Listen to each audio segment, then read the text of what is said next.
Hello and welcome to the new video tutorials of hotspot biology with Tahir Aman के साथ। तो बच्चों कैसे हैं आप सब। आई होप कि आप बहुत ही अच्छे से पढ़ाई कर रहे होंगे, राइट। सो आज का जो हम टॉपिक पढ़ने वाले हैं that is very very interesting topic. और ये जो टॉपिक आज हम पढ़ने वाले हैं, बहुत सारे जगह पे ये टॉपिक या तो पढ़ाया नहीं जाता है या यूजुअली टीचर्स इसको एलिमिनेट कर देते हैं। सो कुछ कारण वो इस चीज़ को एलिमिनेट कर देते हैं क्योंकि वो ये समझते हैं कि अगर हम ये बच्चों को टॉपिक पढ़ाएंगे तो हमें अच्छा नहीं लगेगा। लेकिन अगर आप एक बायोलॉजी के स्टूडेंट हैं तो आपको हर एक चीज़ का पता होना बहुत ही ज़्यादा ज़रूरी है। सो इसी सिलसिले में आज का जो हमारा टॉपिक है जो हम पढ़ने वाले हैं वो पढ़ने वाले हैं कि किस तरह से at the time of sex between male and females कौन कौन से इवेंट्स होते हैं। अभी तक हमने मेल रिप्रोडक्टिव सिस्टम के बारे में पूरा पढ़ा। मेल रिप्रोडक्टिव सिस्टम के बाद जब प्यूबर्टी का टाइम आ जाता है मेल पूरी तरह से मैच्योर हो जाता है। अब अगला काम क्या है कि किस तरह से जब दो इंडिविजुअल्स के बीच में यानी कि मेल और फीमेल के बीच में सेक्सुअल इंटरकोर्स होता है तो कौन कौन से इवेंट्स वहां पे होते हैं ये जानना भी बहुत ज़्यादा ज़रूरी है। तो टॉपिक का नाम है आज का the sexual action by males, और आप ये भी कह सकते हैं what are the events that takes place during the sex between the female and male. बात समझ में आई? तो चलिए, अगर मैं सेक्सुअल एक्शन इन मेल्स की बात करूं सो ये 3 फेज में यूजुअली प्रोसेस होता है। जो ये पूरा सेक्सुअल इंटरकोर्स का प्रोसेस होता है, सबसे जो पहला फेज होता है वो होता है इरेक्शन का, यानी कि सबसे पहले पेनिस का इरेक्शन होता है। उसके बाद जब पेनिस का इरेक्शन होता है तो सेकंड फेज में वो जो इरेक्ट पेनिस होता है it is inserted into the vagina of female, जिसको कहा जाता है the process of sexual intercourse और द प्रोसेस ऑफ कॉपुलेशन और द प्रोसेस ऑफ मेटिंग और द प्रोसेस ऑफ कोइटस। बात समझ में आई? उसके बाद जब दूसरा प्रोसेस हो जाता है सेक्सुअल इंटरकोर्स का तो तीसरे प्रोसेस में क्या होता है, वो जो इरेक्ट पेनिस होता है, इरेक्ट पेनिस, वो दोबारा से अपनी नॉर्मल पोजीशन में रिस्टोर हो जाता है, जिसको कहा जाता है द सब्सिडेंस ऑफ इरेक्शन। तो चलिए देखते हैं कि इन तीनों प्रोसेसेस में कौन कौन से इवेंट्स होते हैं। बहुत ही ज़्यादा इंटरेस्टिंग है, सबसे पहले सुन लीजिए। तो सबसे पहले अगर मैं बात करूं इरेक्शन की, सो इरेक्शन का मतलब है कि पेनिस का इरेक्ट हो जाना, यानी कि पेनिस का इरेक्ट हो जाना। एक चीज़ मैं आपको बताता चलूं कि पेनिस की किसी तरह की भी बोन नहीं होती है, लेकिन कुछ ऑर्गेनिजम्स ऐसे होते हैं जिनमें पेनिस का बोन होता है। ये आपको एमसीक्यू में आ सकता है। अगर आपको पूछा जाए कि पेनिस की अगर बोन होती है कुछ ऑर्गेनिज्म में, so the penis bone is known as baculum. ये आप एज ए जनरल नॉलेज याद रख सकते हैं, राइट। जो पेनिस का इरेक्ट होना होता है इसके 2 कारण होते हैं पेनिस के इरेक्ट होने के। 2 कारण का अगर मैं सिर्फ सिंपली अगर मैं ब्रीफ अगर आपको आइडिया दूं तो पेनिस का इरेक्ट होने का कारण होता है when the males are stimulated, when the males are sexually stimulated. तो मेल सेक्सुअली स्टिमुलेट कब होता है? 2 कारण होते हैं उसके, one is the self love and second is the mutual love. अब सेल्फ लव का यहाँ पे क्या मतलब है, तो आपने एक वर्ड सुना होगा मास्टरबेशन। मास्टरबेशन। मास्टरबेशन के प्रोसेस में क्या होता है, the male practise the process of erection of penis by using their hands. By using their hands, how? By rubbing the penis by their hands. By that rubbing, they are sexually stimulated by themselves. Male अपने आप को खुद ही stimulate करता है, जिसको कहा जाता है self love। और ये प्रोसेस कौन सा है? masturbation का जो प्रोसेस होता है। और दूसरा होता है mutual love। mutual love कहने का मतलब है when the male is stimulated by another male, or it can be female, लेकिन मोस्ट ऑफ द केसेस में वो फीमेल ही होती है। बात समझ में आई? अब दोनों में डिफरेंस ये है, in case of self love the male is forcefully acted upon itself, right. But in case of mutual love the male is stimulated by female in a natural way, right. So जैसे ही penis का erection होता है, so normal position कैसा था penis का, अगर मैं बात करूं, सो लेट अस सपोज कि ये नॉर्मल पोजीशन था पेनिस का, राइट। सो आपको मैंने यहाँ पे बताया थे कि इसकी जो टिप होती है, यहाँ पे क्या होते हैं, ग्लैंड्स पेनिस होते हैं, ग्लैंड्स पेनिस, और बड़े ही soft and sensitive spongy tissue होते हैं, right. So on the action of mutual love और सेल्फ लव क्या होता है कि ये जो पेनिस होता है, इसके अंदर आर्टरियल ब्लड का बहुत ही तेजी से क्या होता है, फ्लो होता है, आर्टरीज का बहुत ही तेजी से ब्लड फ्लो होता है, जिसके कारण it caused by the rush of arterial blood into the empty sinuses of the, तो जो ये देखिए स्पॉन्जी टिश्यू होता है, अब मैंने क्या बोला कि बड़ी तेजी से यहाँ पे आर्टरीज का ब्लड आ रहा है, वो सारा का सारा जो ब्लड है इस पूरे के पूरे स्पॉन्जी टिश्यू में आके इकट्ठा हो जाता है। अब जब सारा का सारा ब्लड इस स्पॉन्जी टिश्यू में आके इकट्ठा हो गया, तो इससे पहले क्या था, यहाँ पे ब्लड तो पहले से भी था, लेकिन हुआ क्या, इरेक्शन के कारण यहाँ पे बहुत तेजी से और भी ज्यादा ब्लड आया, जिसके कारण जो ये वाली जगह थी, ये वाले जो मसल्स थे, ये क्या हो गए, हार्ड हो गए। अब हार्ड होने के कारण क्या हुआ कि इसके जो सराउंडिंग वेन्स थी वो क्या हो गई, कंप्रेस हो गई due to the pressure. So let us suppose कि मान लीजिए ये 3 वेन्स हैं, राइट। सो यहाँ से बड़ी तेजी से ब्लड का फ्लो हुआ, जिसके कारण यहाँ से क्या हो गया, आगे का जो टिश्यूज थे वो हार्ड हो गए, हार्ड होने के कारण जो साइड वाली वेन्स थी वो क्या हो गई, ब्लॉक हो गई। So that in that case what happens, the vein get compressed and inhibited the flow of blood out of the tissue। तो क्या होता है, इस टिश्यू में जो ब्लड भर जाता है उसको बैक फ्लो जाने की जगह नहीं मिलती है, जिसके कारण टिश्यू वहां से स्टिफ हो जाता है, हार्ड हो जाता है। So that filling of the blood in the tissue is known as वेसोकंजेशन।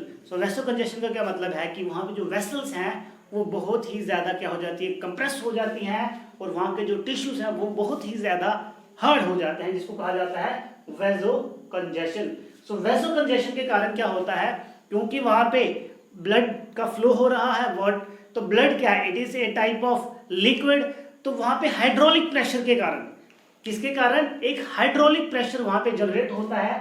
Hydraulic pressure generate होने के कारण क्या होता है, किसके कारण हो रहा है, due to the blood penis जो है वो स्टिफ हो जाता है, क्या हो जाता है, स्टिफ हो जाता है, और वो इस रिलैक्स्ड स्टेट से, देखिए जो रिलैक्स्ड स्टेट थी, रिलैक्स्ड स्टेट से वो इरेक्ट पोजीशन में आ जाता है।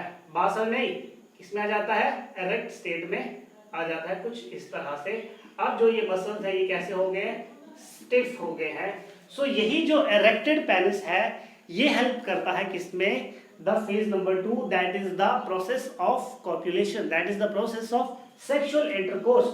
तो क्या होता है, during the erection the male insert its penis into the vagina of female।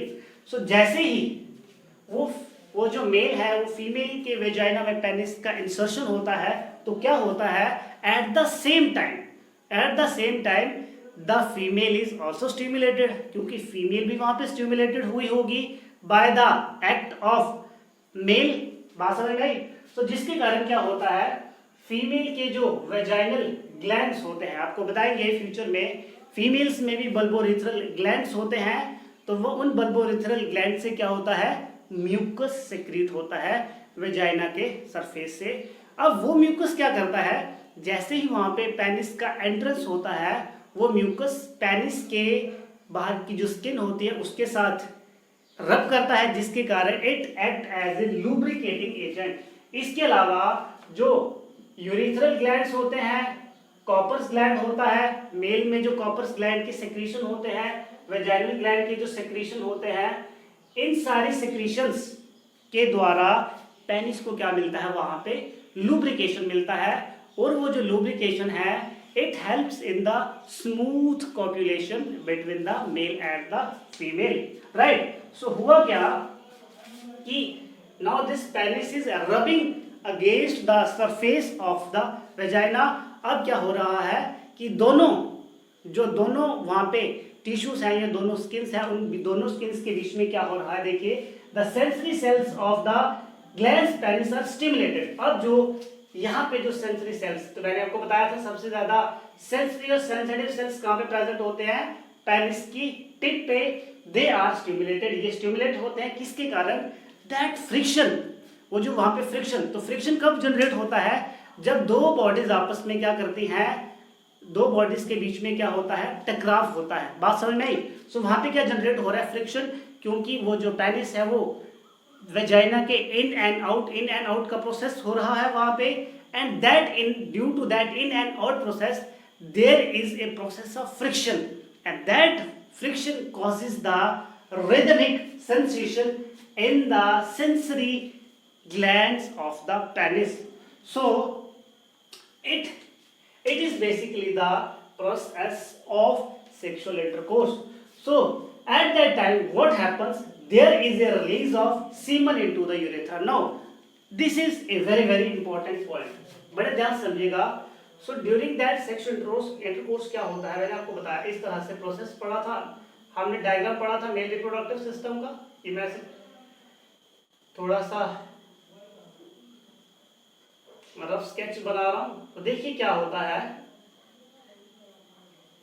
सो देखिए अब यहां से क्या हुआ, जैसे ही ये रिदमिक कॉन्ट्रैक्शन हो रहे होंगे तो यहां से सीमन रिलीज हो जाता है, और सीमन जब रिलीज होता है during that contraction, that release of semen, और वो सीमन आके कहां पे इकट्ठा हो जाता है, इस यूरेथ्रा पार्ट में।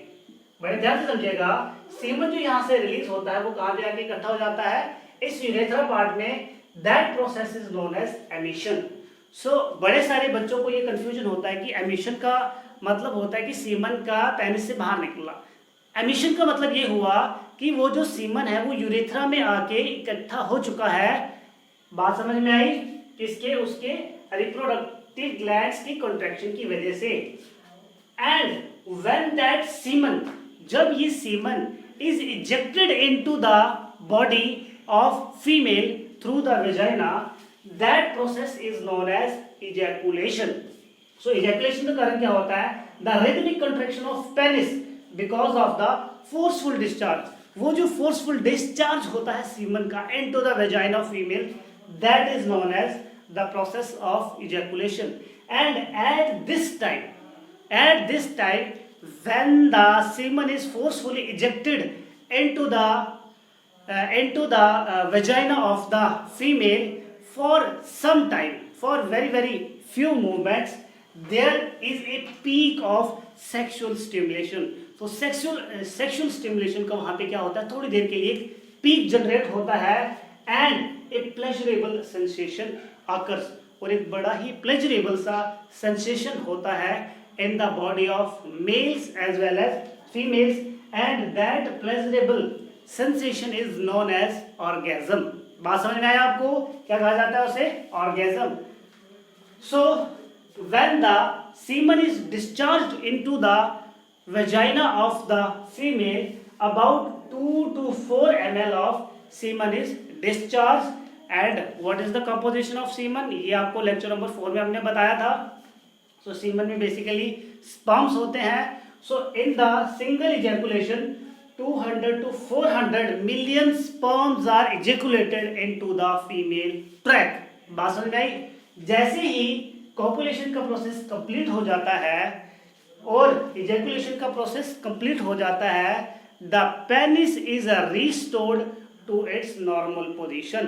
क्यों, क्योंकि वहां पे अब डिस्चार्ज हो चुका है, और जो ये इसके मसल्स यहाँ से स्टिफ हो गए थे, आगे से हार्ड हो गए थे, ये दोबारा से अपनी नॉर्मल पोजीशन में रिस्टोर होना शुरू हो जाते हैं, and that is known as the subsidence of the erection, यानी कि इरेक्शन का प्रोसेस कंप्लीट हो जाता है, and the penis is converted back into its normal position, or the penis is restored to its normal position. बात समझ में आई।